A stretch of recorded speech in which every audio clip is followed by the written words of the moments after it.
Vous le disiez dans les titres, cette année, l'économie a traversé des zones de turbulence, mais le cap reste tenu. Entre chocs financiers et réformes structurelles, le Sénégal a fait preuve de résilience en 2025 et les regards sont déjà tournés vers 2026, annoncé comme l'année de la relance. C'est le dossier économique de ce jeudi signé Aminata Mbengue Fall Ndiaye. L'année 2025 révèle une situation économique préoccupante pour le Sénégal. Le pays fait face à un taux d'endettement élevé, une diminution des ressources extérieures et à une dégradation de sa note souveraine, ainsi qu'à l'absence d'accord avec le FMI pour un nouveau programme.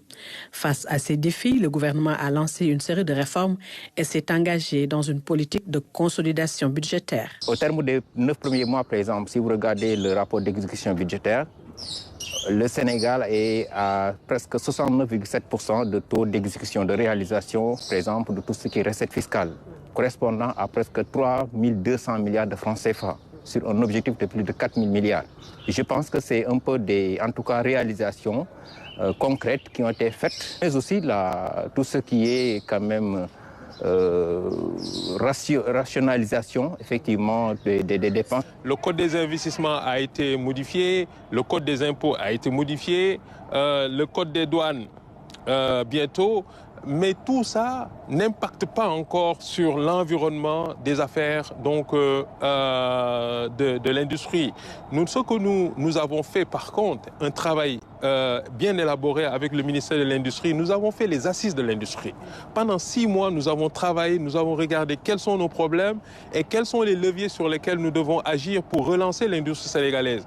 Des urgences à régler pour redresser l'économie sénégalaise, le gouvernement mise sur l'engagement du secteur privé. Mais il faut que l'État s'imprègne de nos capacités manufacturières et puis qu'on puisse, c'est-à-dire c'est ce qu'on appelle les politiques industrielles de soutien aux politiques publiques. Qu'est-ce que l'industrie peut soutenir? Et c'est ça la vraie souveraineté. En attendant cette souveraineté, notre pays a démontré sa capacité de résilience et de mobilisation de ressources significatives sur les marchés régionaux. Aujourd'hui, on est à presque 4 000 milliards de francs CFA qui sont mobilisés, soit 1779 milliards mobilisés sur la BRVM à travers des appels publics à l'épargne, mais aussi plus de 2200 milliards mobilisés sur le marché des titres publics.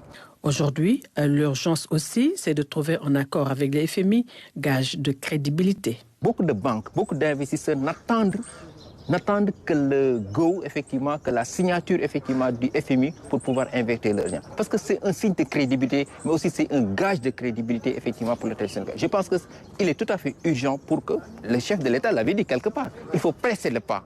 Ça veut dire beaucoup de choses.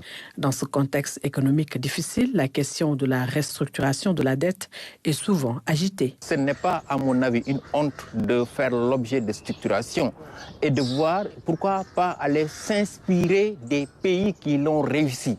Maintenant, à la place de la restructuration, d'autres proposeraient le reprofilage. Et je pense que là, il faudra juste voir comment, avec les créanciers, trouver un terrain d'entente.